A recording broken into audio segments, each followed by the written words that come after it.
All right, on today's 30-minute mechanic, we're still working on the Ranger roll cage project. I got the main hoop positioned, got it tacked in place over the weekend. Did a little work on the halo bar. That liked to kill my back, holding everything up and getting it in the right position and messing around. And holy cow, I'm kind of glad I didn't video it because I grunted and groaned like I was 80 years old or something. But anyways, today we're gonna weld the main hoop, finish weld it to the kickers, and then we're gonna notch our halo bar and check the fitment. So buckle up, let's go.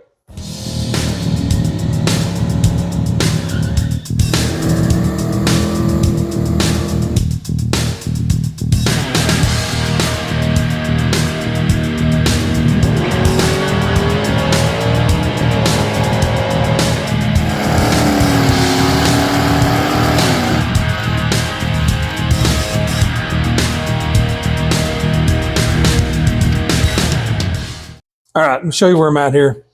I got the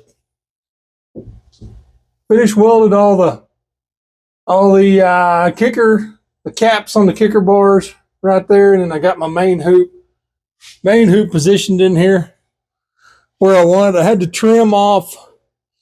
I had to trim 1/4 of an inch off of this side to get the equal spacing up here between the top.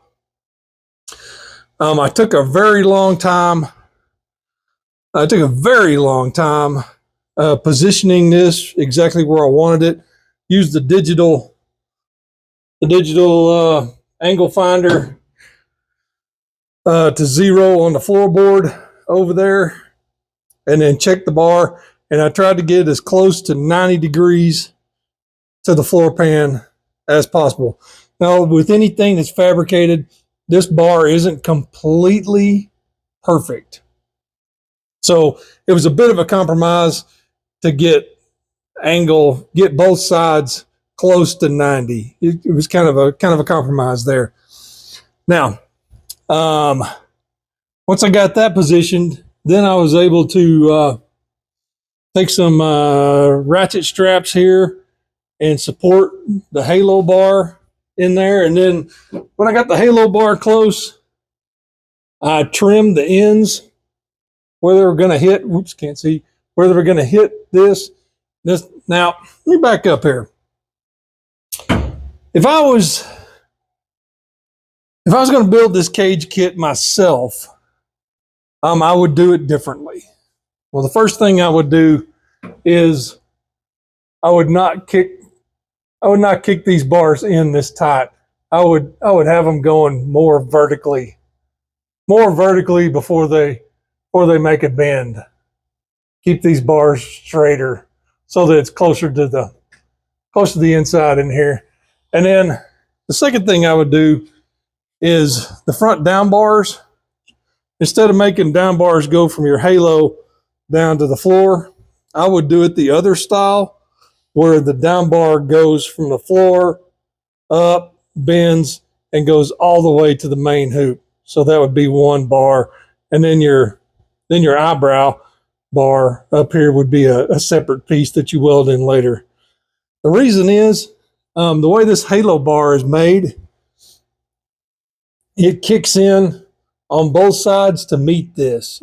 So it comes out, down, curves around, comes back in, and cuts back in to meet this thing. So it's a pretty complicated piece, and it's hard to get it positioned where you're coming in, since this is angled in and your halo bar is angling in that direction, to get it to meet up just like you want it to at the right distance from the front without it being too far. Like you can see this cab, and has this sheet metal here that angles way down.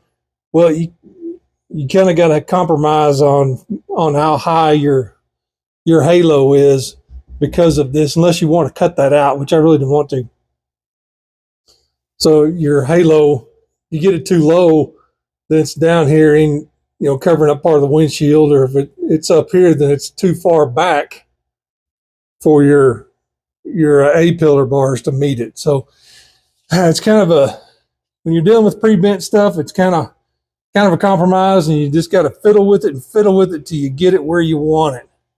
I wish I had a tubing bender and the ability to do that, which, I mean, I guess it's just tools. I guess I could just buy them if I needed to, but I don't do enough of this probably to justify that. So for now, we're going to get to welding these. We're going to go ahead and stick, excuse me, stick this main hoop down nice and solid.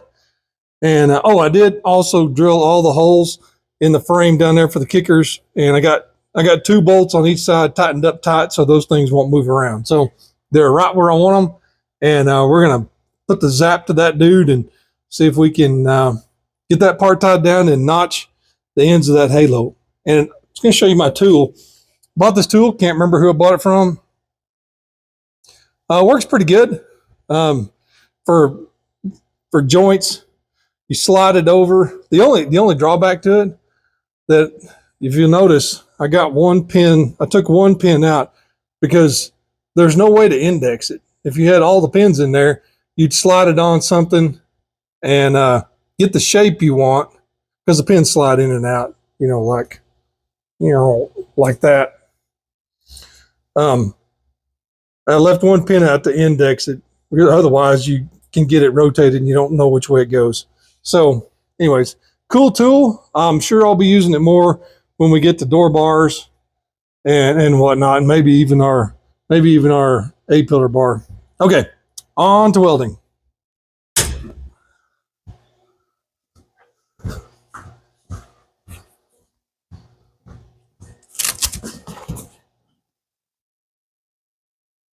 Just a hair.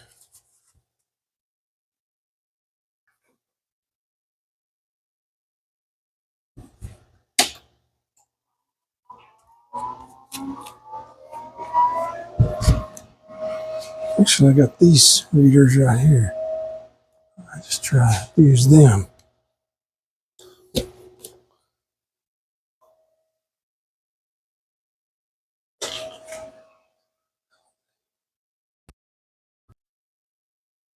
All right. Well, I guess the storage on my phone ran low, but we've got each side welded about 3/4 of the way around. Couldn't really get back to the other side, but when we unbolt it and drop it down, it'll be right there in front of us, and we'll finish the one little quarter there and the one little quarter on that side. Everything welded good. Looks good. I'm happy with it. The bar is darn solid, so I'm good to go on that. So now we're going to see about notching our halo bar. All right, I used my little tool the other day to mark out what the shape is that needs to be removed, and then I colored it in with my Sharpie on both sides. So that's what that's the material I need to remove from the end. So let's see if we can do that with a grinder. I was going to use I have a notching tool, but I think it's going to be too hard to get it positioned in there at the right angle. So I'm just going to use a grinder on this. Okay, I've never done it this way, so I guess here goes nothing. All right, you know what I might find? So I might actually put on some safety glasses. Hold on.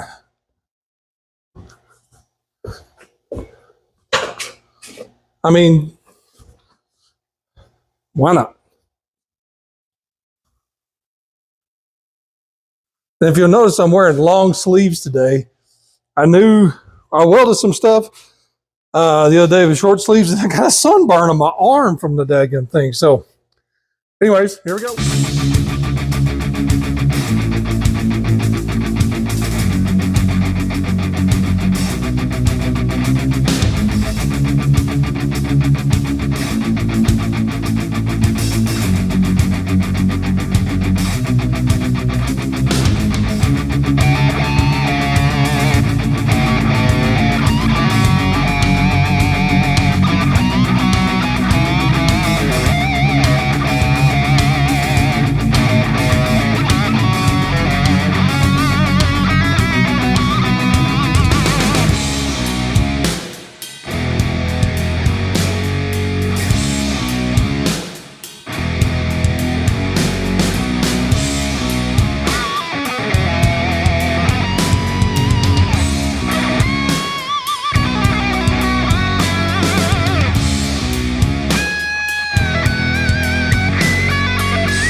Okay, after much struggling and back pain, I got the main hoop.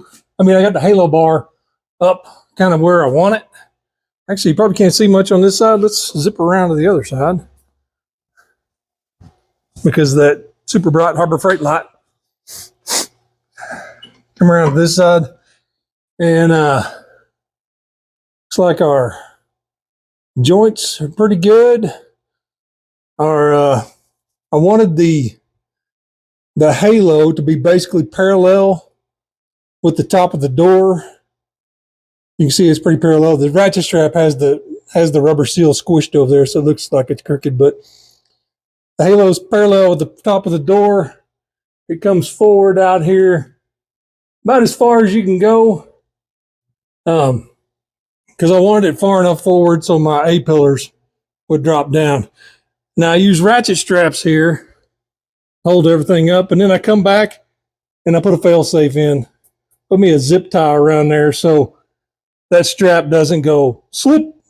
The bar doesn't slip out and fall off and crash my windshield like it did on my F-250. But I'm very happy with the fit. Looks good. You're not gonna bang your head on it, get in and out. So tomorrow we'll probably put some tack welds on that to hold it in place. Could do some final fitting tomorrow to get it exactly left, right, up, down, just in exactly the right spot.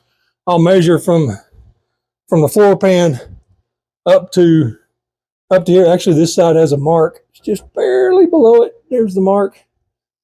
And you can't see the mark, but it has a mark.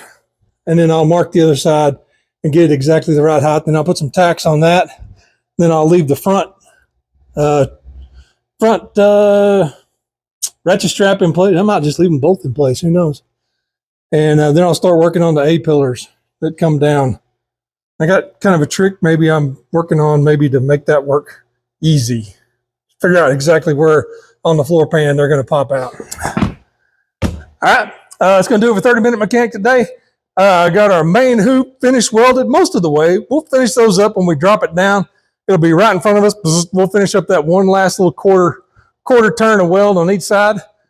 Got our, our halo bar notched. That's the first time I've ever notched one with a grinder, I think. And that was my tip. My tip on doing that is use a cutoff wheel, spinny wheel of doom, or what do you want to call it, to remove most of the material, and then put a flapper wheel in your grinder. And a flapper wheel works way better than an actual grinding wheel. The grinding wheel just wasn't doing it for me. Wasn't removing enough material at a time. So anyways, it's hot out here. I'm sweating. Holding that bar over my head didn't help. So like always, like, subscribe, ring the bell, tell your friends. We'll see you next time. Bye.